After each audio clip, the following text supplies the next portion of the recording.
Você sabe o que é alienação parental? Os relacionamentos cada vez mais vêm chegando ao fim. E surge uma pergunta: com quem vai ficar as crianças? Ambos carregam sentimentos e emoções. E para falar mais sobre esse assunto, você confere agora no quadro Educar com Gabriel Filho.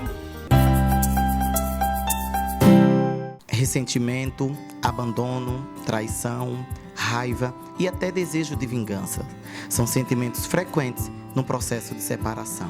Neste caso, a dor é tão forte que muitas vezes impede as partes de terem uma visão imparcial dos fatos. E neste caso, os filhos é quem podem sofrer. Neste período crítico, é necessário muita atenção para que as atitudes impulsivas e que possam ser prejudiciais aos filhos não sejam tomadas. E para tirar todas as nossas dúvidas sobre alienação parental, é que hoje bateremos um papo com o Dr. Felipe Vasques. Boa tarde, Felipe. Boa tarde, Gabriel. Dr. Felipe, eu começaria lhe perguntando em que consiste a alienação parental. Bom, a alienação parental, em linhas gerais, é essa interferência psicológica, normalmente entre um dos genitores, sobre o seu filho, com esse intuito de afastar essa criança, e criança eu quero dizer criança adolescente até 18 anos de idade, de afastar do outro genitor.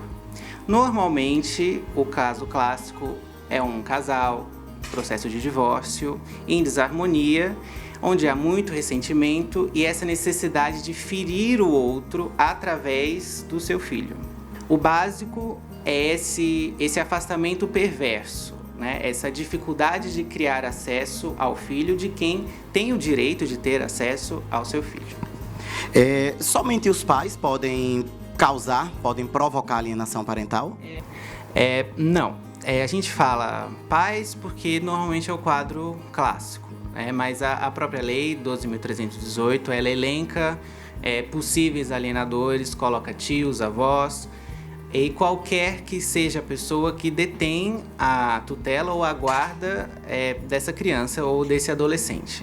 A gente sabe que hoje o modelo de família não é mais tão fechado entre pai, mãe e filhos. Hoje temos uma infinidade de pais sozinhos que possuem seus filhos, sofrem interferência de terceiros, temos famílias homoafetivas, então a família já possui uma configuração muito mais aberta e os detentores da guarda da criança são os mais diversos. Como na prática pode ser caracterizado o ato da alienação?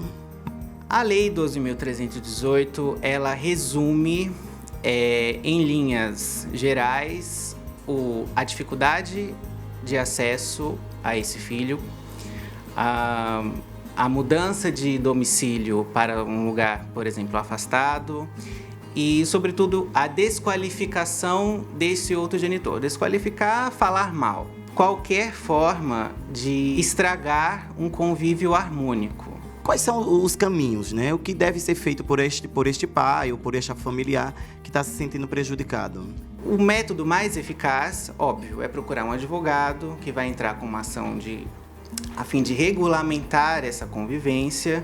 Não é uma ação rápida, nós temos aí 90 dias, psicólogos vão entrar em ação, o Ministério Público vai ser ouvido, a assistência social também participa, mas essa ação permite ao juiz uma série de atitudes que são interessantes e que são eficazes. No mínimo, uma multa, uma advertência, até nos casos mais graves, pode ocorrer a reversão da guarda e até mesmo a suspensão do poder familiar do alienador. Doutor Felipe, o senhor já falou algumas vezes que o juiz ele pode pedir o apoio de um psicólogo, de um assistente social. Que outros membros constituem esta equipe que dará o suporte necessário para que o juiz tenha a certeza de que a alienação parental está acontecendo? Essa participação do psicólogo e do assistente social, ela é essencial porque é necessário que seja medido a gravidade da alienação parental. E as consequências são severas. Existem casos múltiplos de depressão, ansiedade, até casos de suicídio. Então, o juiz precisa desse laudo, dessa equipe multidisciplinar, para que ele possa medir quais ações serão necessárias e eficazes ao caso concreto. Sendo comprovada a existência dessa alienação parental, o que pode vir a acontecer com o alienador? O alienador, ele pode ser advertido, ele certamente terá que remanejar essa convivência familiar de maneira mais harmônica. Há casos em que a reversão da guarda acontece e pode-se chegar à perda, à suspensão do poder familiar desse alienador. Que conselho o senhor deixa agora para os casais, para as pessoas que estão assistindo agora, que estão passando por este processo de separação ou que têm filhos fora do casamento? Que conselho o senhor deixa sendo um especialista na área de família? Em primeiro lugar, família provavelmente um dos nossos bens maiores, né?